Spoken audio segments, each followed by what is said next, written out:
Welcome to the MOOC Swayam course NGOs and Sustainable Development Unit 2 Module 13 Role of NGOs in Community Development Programs.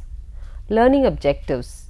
By the end of this module, you will be able to learn about community development, understand the types and levels of community development, discern the importance of community participation and engagement with NGOs. A community is a social unit with commonality such as place, norms, religion, values, customs or identity. Communities may share a sense of place situated in a given geographical area or in a virtual space through communication platforms. Communities share shared values among themselves. Examples of communities could be business communities, caste communities, countercultural communities, ethnic communities. Also, there could be farming communities, gated communities nowadays with lots of flats coming up, linguistic communities, people of same language coming together as a community, as well as tribal communities, to name a few. Development is all about change, and change is for the better and to make things better. There are certain drivers of change in communities. These drivers can be classified as internal drivers as well as external drivers. We call them internal drivers if those are drivers within the community. For example, the internal drivers could be capabilities of the community, the resources they possess, the inventions. If there is any dissatisfaction or there is a desire, then all of them act as drivers of change within the community, and they are internal. Now, if there are external communities, the external drivers could be external to the community could be the customers, the competitors, investors, the technology and the government, which acts as a force or a driver for the change in that community. The community development should be practically oriented, participative and has a project mode of operation. The focus is on sustainability, social justice, equality in opportunity, power and resources, human rights, economic well-being. Government departments dealing with community development, when we look at them, there are several across the country. However, a few departments have more focus on community development either directly or indirectly. Some of them could be Ministry of Rural Development, Ministry of Agriculture and Family Welfare, Ministry of Social Justice and Empowerment, Ministry of Tribal Affairs, Ministry of Women and Child Development, and there are several more. Now, let us understand the differences between a non-governmental organization, which is an NGO, and a governmental organization. A government organization works for the public need, whereas NGOs, it's because of personal initiative they are started, and the government organization has a state interest, whereas an NGO is for a group, is for a community's interest. Government organization serves for the mass, entire mass, whereas NGOs serves for an individual or for a closed community. Further, standard services are present in government organization, whereas it is flexible and customized service for NGOs. In government organization, there are administrative apparatus and a complex structure, whereas in an NGO, it is small functional structures. In government organizations, there is financial security, whereas in non-governmental organizations, they have to depend on donors, and hence there is a financial risk, and there is a standard level of professionalism in a government organization because of fixed structures, and in non-governmental organization there is a high level of professionalism because it is very individual focused for a small group of community. The types of employment is standard employment procedures are there for government organizations, whereas in non-government organization it is through contracts, it is because of voluntary work.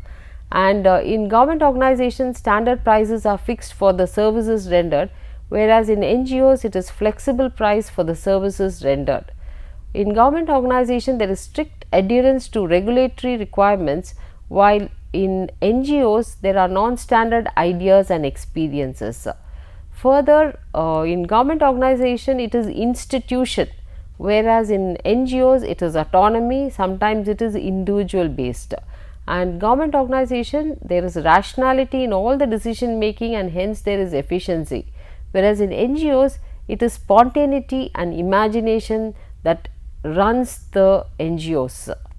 Even though community development is a mandate of the government, it is localized focused and it is done through NGOs, that is non-government organizations, sometimes through NPOs. What is NPO? NPO is nothing but non-profit organization. Sometimes this term NGO and NPO are used interchangeably. However, there are certain subtle differences between the two. Now let us see what is the difference between an NGO and an NPO. NGO is formed by volunteers and NPO is known as a non-profit organization. NGO operates without the influence of government, whereas NPO is incorporated as a company under Section 8 of the Companies Act of 1956. NGO can be registered as a trust under the Public Trust Act, whereas NPO promotes art, science, research, commerce, etc. NGOs work for the betterment of the society and NPOs work in a very confined area, and NGOs procure funds from various sources. NPOs procure funds from corporate and from government. Next, we can distinguish community based work versus community development work. Now, what is the difference is, in community based work it involves the community. In community development work it is led by the community. The definition is taken from Labonte 1999 research work. Community based work, let us see what is it, how it is defined. An issue or problem is defined by agencies and professionals who develop strategies to solve the problem and then involve the community members in these strategies. Ongoing responsibility for the problem may be handed to the community members and to the community groups. Characteristics of this type of work is, decision making power rests with the agency. The problem or issue is defined by the agency. There are defined timelines and outcomes are pre-specified, often changes in specific behavior or knowledge levels. Now coming to community development work. Community groups are supported to identify the important concerns and issues and to plan and implement the strategies to mitigate their concerns and solve their issues. So, the characteristics are, the power relations between the agency and the community members are constantly negotiated. Further, the problem or issue is first named by the community because it is for the community, so they identify the problem, and then it is defined in a way that advances the interests of the community and the agency. Work is longer term in duration and the desired outcome is an increase in the community members' capacities. Now, let us see what is citizen participation, which is a very important concept in community development. Citizen participation is about changing how politicians, developers and citizens interact with each other to make key decisions. There are many ways for citizens to get involved in the decision making process.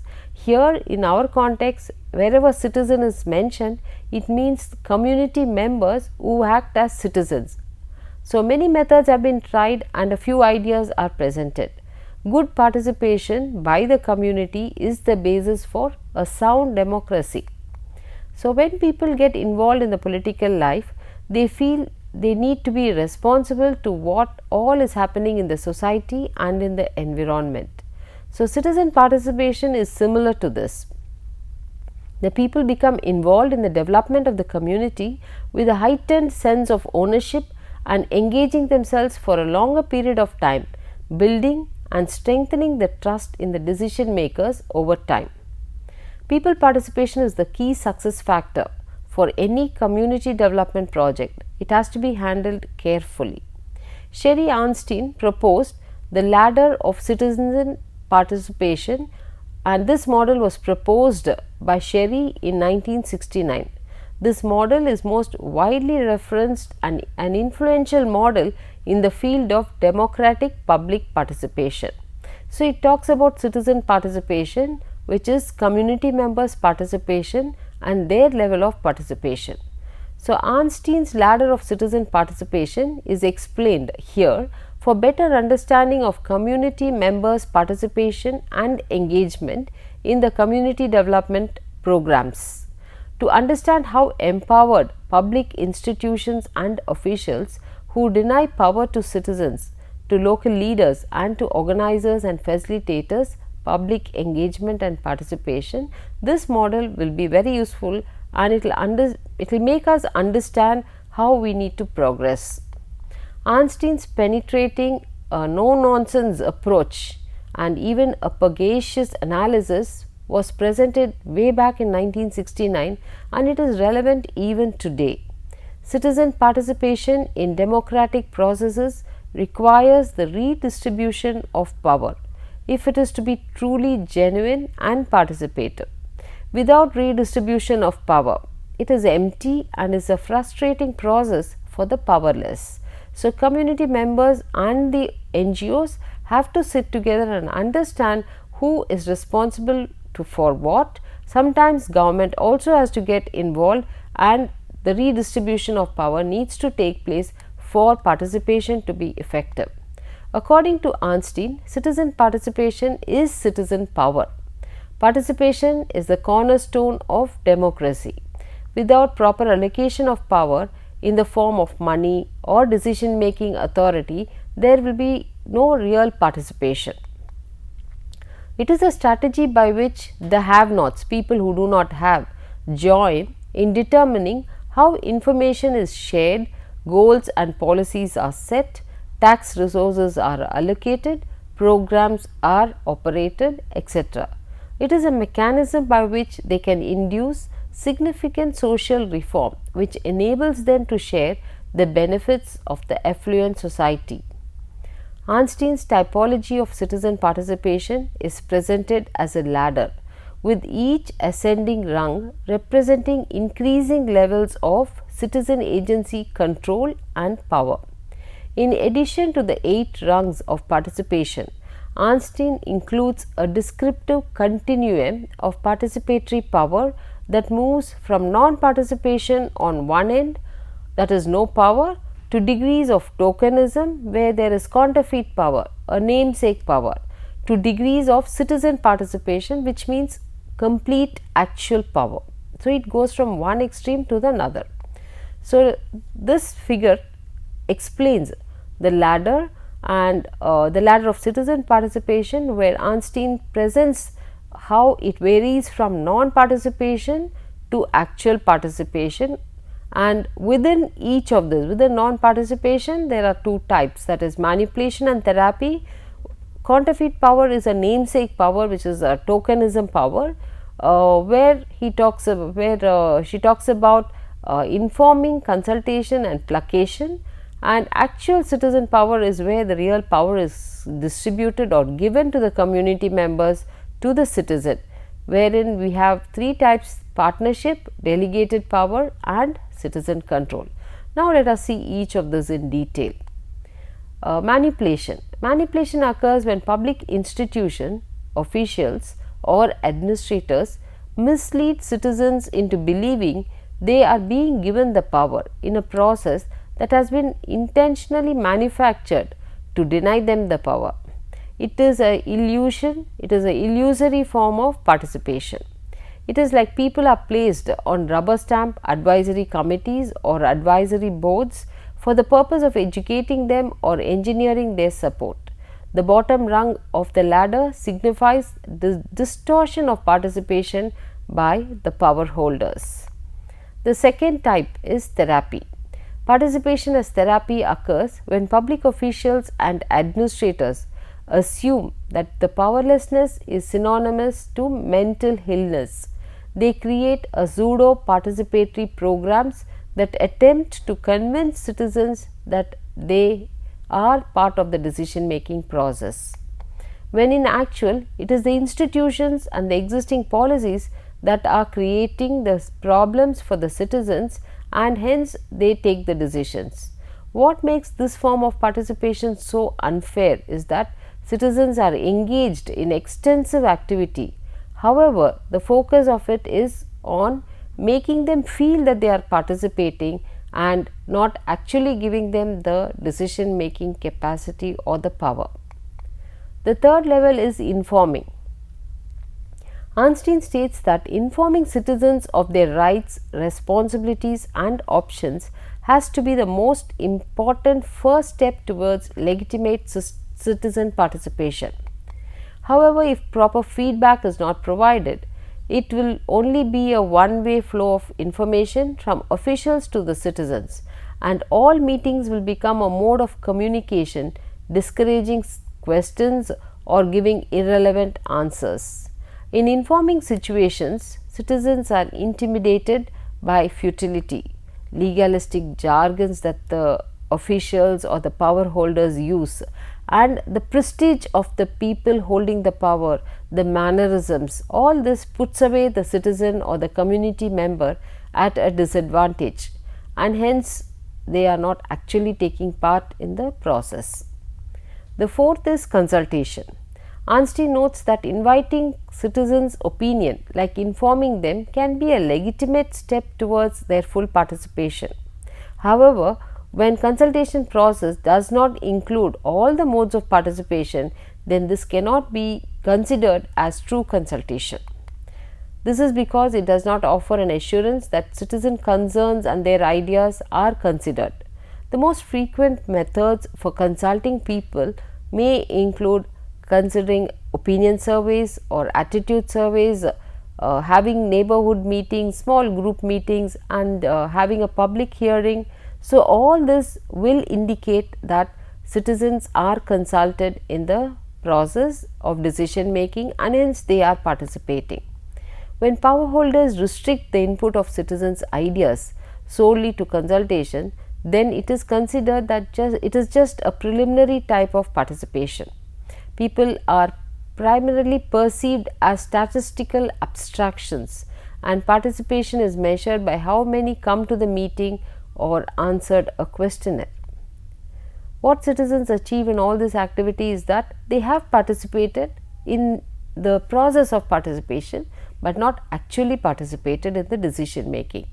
And what the power holders achieve is the evidence that they have included the members, community members, in the decision making process without actually involving them in the decision. The fifth type is placation. Participation as placation occurs when citizens are granted a limited degree of influence in the process, but their participation is largely or entirely tokenistic, meaning a token is given and they give a answer. Citizens are merely involved only to demonstrate that they have been involved. In Einstein's word, an example of placation strategy is to place a few hand-picked worthy members from the community in decision making boards or in community action agencies. If they are not accountable to a constituency in the community, and if the traditional power elite hold the majority of the seats, the have-nots can easily be outdone or outvoted. The sixth type of in the ladder is partnership. So, participation as partnership occurs when public institutions, officials or administrators allow citizens to fully participate. They get involved in negotiating better deals, veto decisions, share in the funding of community projects, or put forth certain requests of the community which are at least partially fulfilled. Einstein states that at this rung of the ladder, power is in fact distributed between the citizens and the power holders. So, there is a sharing of power between the community members and the NGOs or the government officials. Both parties come together, they plan and they take decision through the decision making bodies such as policy bodies or planning committees, etc. If any change is required, there is some amount of give and take, and decisions are taken considering both parties. However, Einstein states that in many partnership situations, power is not voluntarily shared by the public institutions, it is rather taken by the citizens because of protests, or because they have made certain demands, or they have made campaigns through which they were given the power. Seventh is delegated power. Participation as delegated power occurs when public institutions, officials or administrators give up at least some degree of control, management, decision making authority to the citizens, to the members of the community. A corporation that is managing a community development program is an example of delegated power. Next, coming to citizen control. Participation as citizen control is the topmost rung of the ladder.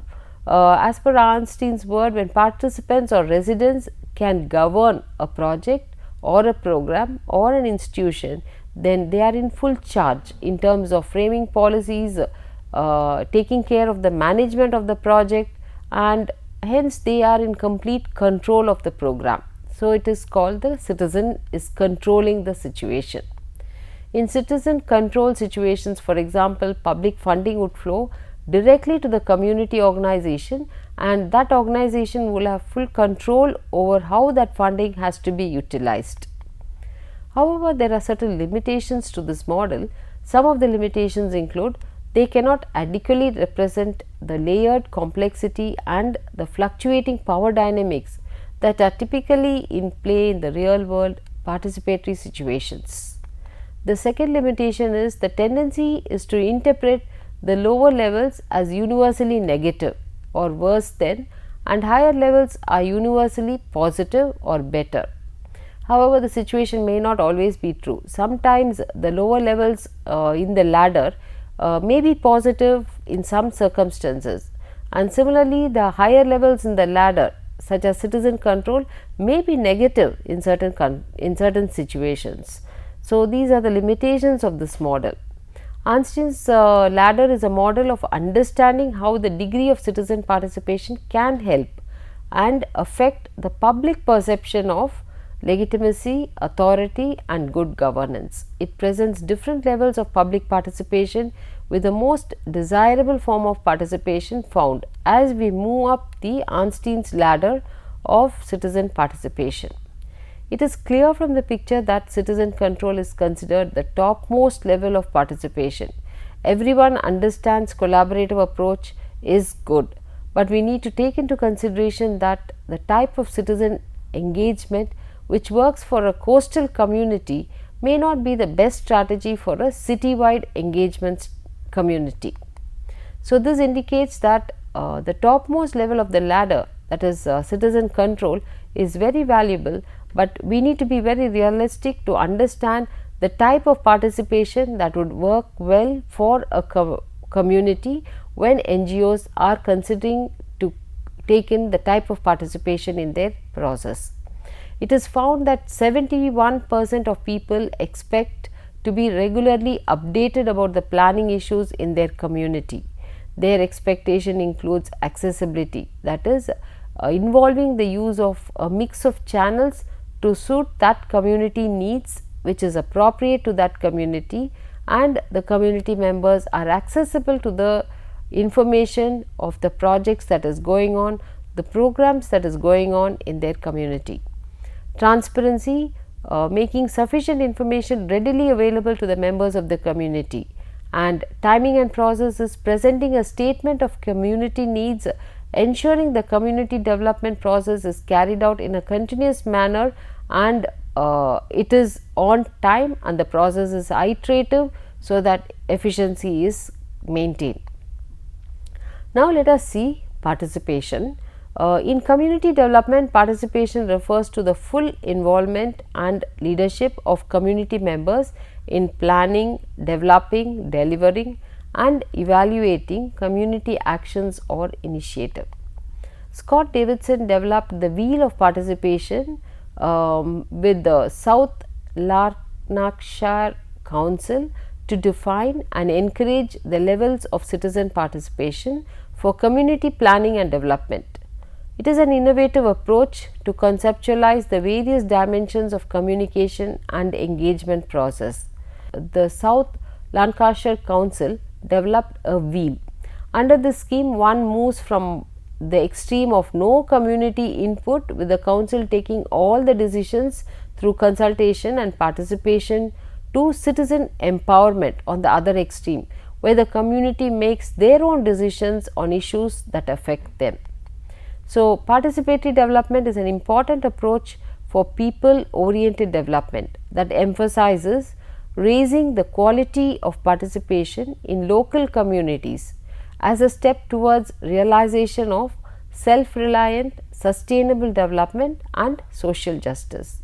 Now, let us see what is this wheel of participation. So, it consists of 4 main stages: 1 to inform, 2 consult, 3 participate and 4 is to empower. So, it moves from to information to empowerment.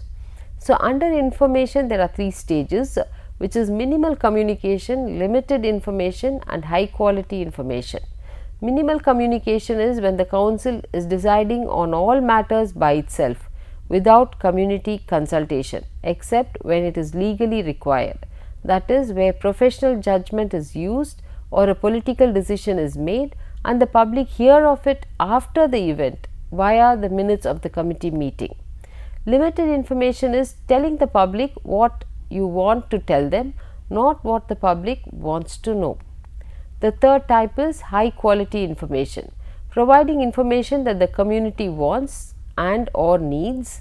Example, promotional campaigns about the uptake of welfare benefits, the discussion papers, the exhibitions for development plans, guidance notes for conservation, developing or upgrading the community. So, all this comes under the category of informing the community of what has already been decided by the NGO in consultation with the donors or the government. The second is consulting. So, again it consists of 3 stages, which is limited consultation, customer care and genuine consultation.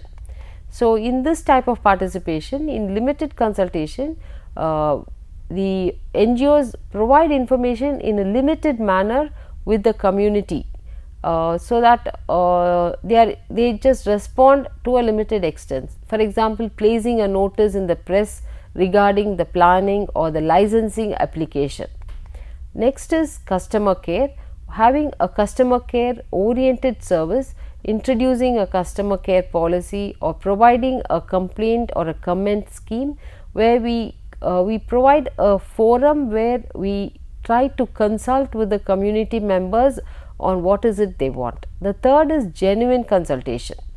In this, the NGOs actively discuss the issues with the communities regarding what it is they are thinking and what is it they want, how do they want to upgrade their existing services, etc.